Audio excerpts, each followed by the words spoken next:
friends, welcome back to my channel Angeline Creations. இன்னைக்கு நம்ம சேனல்ல பார்த்துட்டு இருக்க நான்வெஜ் ஃபேன்ஸ்க்காக ஒரு சூப்பரான மட்டன் தம் பிரியாணி ரெசிபி தான் பார்க்க போறோம். பொதுவா தம் பிரியாணினா நம்ம அந்த பெரிய தபரா பாத்திரம்னு சொல்வாங்கல்ல, அந்த பெரிய பாத்திரம் வச்சு தான் செய்வோம். பட் இன்னைக்கு நான் வீடியோல அந்த பாத்திரத்துக்கு பதில் குக்கர் வச்சே நான் செஞ்சு காட்ட போறேன். பட் சேம் தம் பிரியாணி மாதிரி பாஸ்மதி ரைஸை வடிச்சு தான் கொட்ட போறோம். பட் இந்த மெத்தட்ல ஈஸியாக இருக்கும். நிறைய பேர் பேச்சுலர்ஸ்லாம் இருப்பாங்க, அவங்க கிட்ட அந்த பெரிய பாத்திரம் இருக்காது. ஸோ அவங்க வீட்டில் இருக்கிற அந்த குக்கர் அல்லது அந்த நான்ஸ்டிக் பேனில் கூட இதே மாதிரி மெத்தடில் நீங்கள் ட்ரை பண்ணலாம். ஸோ இந்த ரெசிபி எப்படி செய்கிறதுங்கிறத பார்க்கறதுக்கு முன்னாடி என்னோட சேனலை இப்போ தான் நீங்கள் ஃபஸ்ட் டைமாக பார்க்குறதா இருந்தால் இந்த வீடியோக்கு கீழே இருக்க ரெட் கலர் சப்ஸ்கிரைப் பட்டனை ப்ரெஸ் பண்ணிக்கோங்க. பக்கத்துலேயே இருக்க பெல் ஐக்கானையும் கிளிக் பண்ணிக்கோங்க. அப்போ தான் என்னோடய வீடியோஸோட நோட்டிஃபிகேஷன் எல்லாமே உங்களுக்கு வரும். இப்போ வாங்க மட்டன் தம் பிரியாணி எப்படி செய்கிறதுங்கிறத பார்க்கலாம்.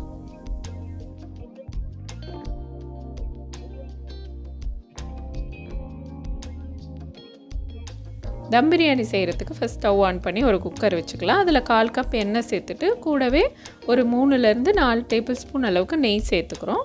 இது ரெண்டுமே கொஞ்சம் சூடானதுக்கப்புறம் 2 பட்டை, 4 கிராம்பு, 5 ஏலக்காய், அப்புறம் 2 பிரிஞ்சி இலை போட்டு நல்லா பொரிச்சுக்கோங்க. அதுக்கப்புறம் 2 பெரிய சைஸ் வெங்காயத்தை நீல வாக்கில் கட் பண்ணி வச்சுருக்கேன், அதையும் சேர்த்து வதக்கிடலாம். இந்த ரெசிபிக்கு மொத்தமாக 4 பெரிய வெங்காயம் தேவை. நான் 2 பெரிய வெங்காயத்தை தனியாக டீப் ஃப்ரை பண்ணி எடுத்து வச்சுருக்கேன். இப்போ இந்த வெங்காயம் வதங்கிறதுக்கு மட்டும் ஒரு 1/4 டீஸ்பூன் அளவுக்கு உப்பு சேர்த்து நல்லா மிக்ஸ் பண்ணி விட்டுருங்க. இந்த அளவுக்கு நல்ல வெங்காயம் வதங்கி இருக்கணும். வதங்கினதுக்கப்புறம் தான் நம்ம இஞ்சி பூண்டு பேஸ்ட் சேர்க்கணும். ஒரு 80 கிராம் அளவுக்கு இஞ்சி பூண்டு பேஸ்ட் சேர்த்துட்டு அந்த இஞ்சி பூண்டோட நல்ல ரா ஸ்மெல் போகிற வரைக்கும் நல்லா வதக்கிடுங்க. இப்போ 3 பச்சை மிளகா மேலே மட்டும் லைட்டாக ஸ்லிப் பண்ணியிருக்கேன். அப்புறம் 1/2 கப் தயிர் சேர்த்துட்டு ஒரு கலந்து விட்டுருங்க. 3 தக்காளி, நல்ல பெரிய சைஸ் தக்காளி நீல வாக்கில் கட் பண்ணி வச்சுருக்கேன், அதையும் சேர்த்து நல்லா வதக்கிக்கோங்க. இப்போ 600 கிராம் மட்டனை நல்ல தயிரில் ஊற வச்சுருந்தேன், 1/2 மணி நேரம் ஊற வச்சுருந்தேன். அதை சேர்த்துட்டு 3 டீஸ்பூன் அளவுக்கு கலந்து அரைச்ச மிளகாத்தூள் சேர்த்துருக்கேன். நீங்கள் வீட்டில் என்ன மிளகாத்தூள் யூஸ் பண்ணுவீங்களோ அதுக்கு ஏற்ற மாதிரி நீங்கள் போட்டுக்கோங்க. பிளெயின் சில்லி பவுடர் யூஸ் பண்ணுறவங்க கூட 2 ஸ்பூன் தனியாத்தூள் சேர்த்துக்கோங்க. பொடியாக கட் பண்ணி வச்சுருந்தா புதினா, கொத்தமல்லி எல்லாம் சேர்த்துட்டு நல்லா கலந்து விட்டுடலாம். உங்கள் வீட்டில் ஸ்பைஸ் ரொம்ப விருப்பப்படுறவங்களா இருந்தால் எக்ஸ்ட்ரா பிரியாணி மசாலா 1 ஸ்பூன் சேர்த்துக்கோங்க.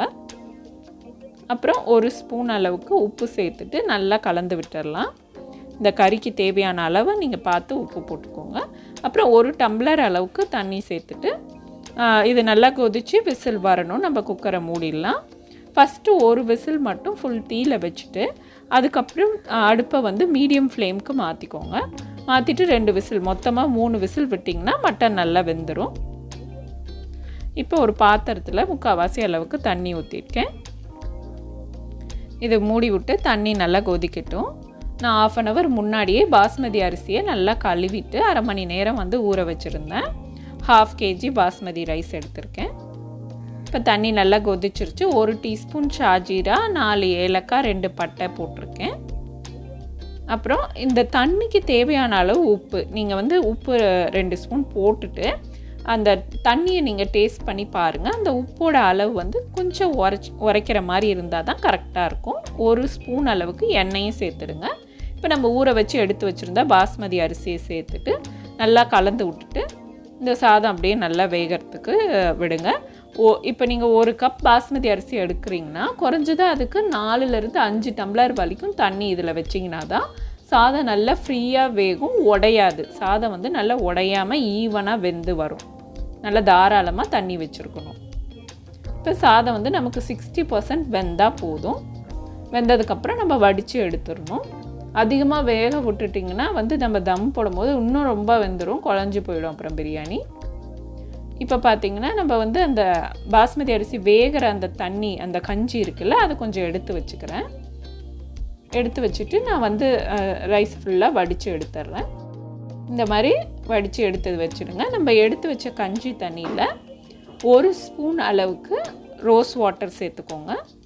அப்புறம் 1 ஸ்பூன் லெமன் ஜூஸ் சேர்த்துட்டு இதை நல்லா கலக்கி விட்டுருக்கோங்க. இது நான் பிரியாணியை லேயர் பண்ணும் போது யூஸ் பண்ண போகிறேன்.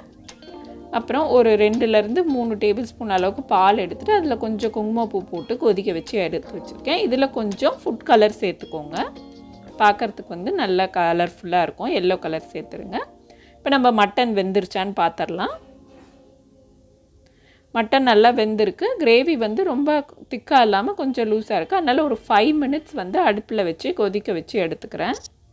சில நேரங்களில் நம்ம வாங்குகிற மட்டனில் இந்த மாதிரி கொஞ்சம் தண்ணி விடும். ஸோ அதை வந்து கிரேவி கன்சிஸ்டன்சியாக கரெக்டாக நம்ம பண்ணி இறக்கி வச்சிடலாம்.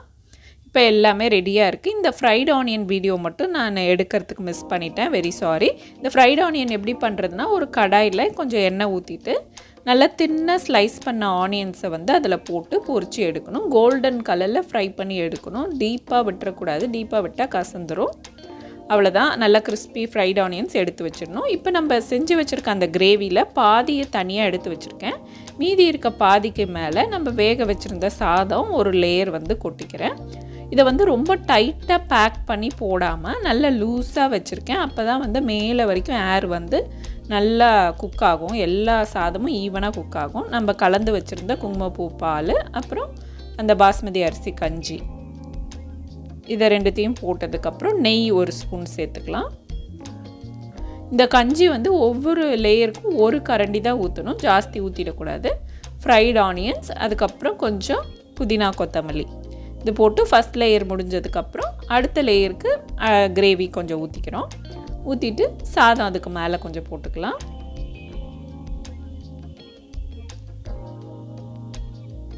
போட்டுட்டு மறுபடியும் அந்த பால், அதுக்கப்புறம் அந்த தண்ணி, நெய், ஃப்ரைட் ஆனியன்ஸ், அப்புறம் அந்த புதினா கொத்தமல்லி எல்லாத்தையும் போட்டு செட் பண்ணி இப்படியே வந்து நம்ம 3 லேயராக வந்து ஃபுல்லாக நம்ம 1/2 kg ரைஸையும் வந்து போட்டுட்டோம்.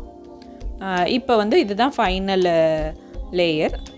இது வந்து நம்ம குக்கரில் செய்கிறதுனால லேஸில் அடி பிடிக்காது. குக்கர் வந்து நல்ல ஹெவி பாட்டம் வெசலுங்கிறனால அடியில் வந்து உங்களுக்கு சீக்கிரம் அடி பிடிக்காது. இந்த மாதிரி எல்லா லேயரும் செட் பண்ண பிறகு இந்த குக்கருக்கு ஏற்ற மாதிரி, அதாவது நல்லா எந்த இடத்துலையும் கேப் இல்லாமல் நல்லா மூடி ஃபிட் ஆகிற மாதிரி ஒரு மூடி எடுத்துக்கோங்க. அதுக்கு மேலே நல்லா வெயிட் ஒன்று வச்சுடுங்க. வச்சுட்டு ஃபஸ்ட்டு 5 மினிட்ஸ் வந்து மீடியம் ஃப்ளேமில் குக் பண்ணணும். அதுக்கப்புறம் அடுப்பை ஃபுல்லாக சிம் பண்ணிவிட்டு நல்லா ஒரு 15 மினிட்ஸ் குக் பண்ணணும். இந்த மாதிரி தண்ணி அடித்து பார்த்திங்கன்னா வேப்பர் மேலே வரும். நல்லா இந்த ஸ்டேஜில் பார்த்திங்கன்னா மேலே வரைக்கும் நல்லா குக் ஆகிட்டுருக்கு அப்படின்னு சொல்லி அர்த்தம்.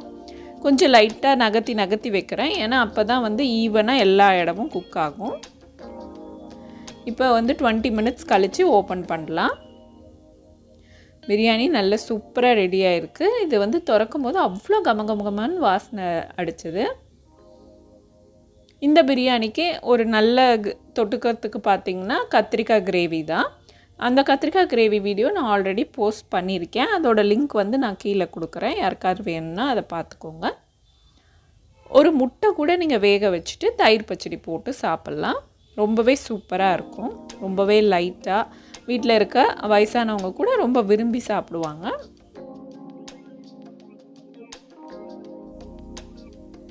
இந்த தம் பிரியாணி ரெசிபி உங்கள் எல்லாருக்குமே புரிஞ்சிருக்கும்னு நினைக்கிறேன். ஏதாவது டவுட்ஸ் இருந்ததுன்னா கீழே இருக்க கமெண்ட் செக்ஷனில் கேளுங்க. இந்த ரெசிபியை நீங்கள் ட்ரை பண்ணிங்கன்னா ஒரு ஃபோட்டோ எடுத்து அதை என்னோட இன்ஸ்டாகிராம் பேஜ்லேயும் ஷேர் பண்ணுங்கள். இந்த வீடியோ உங்களுக்கு பிடிச்சதுன்னா லைக், கமெண்ட், ஷேர் மற்றும் ஏஞ்சலின் கிரியேஷன்ஸ் சேனலுக்கு சப்ஸ்கிரைப் பண்ணுங்கள். தேங்க்ஸ் ஃபார் வாட்சிங்.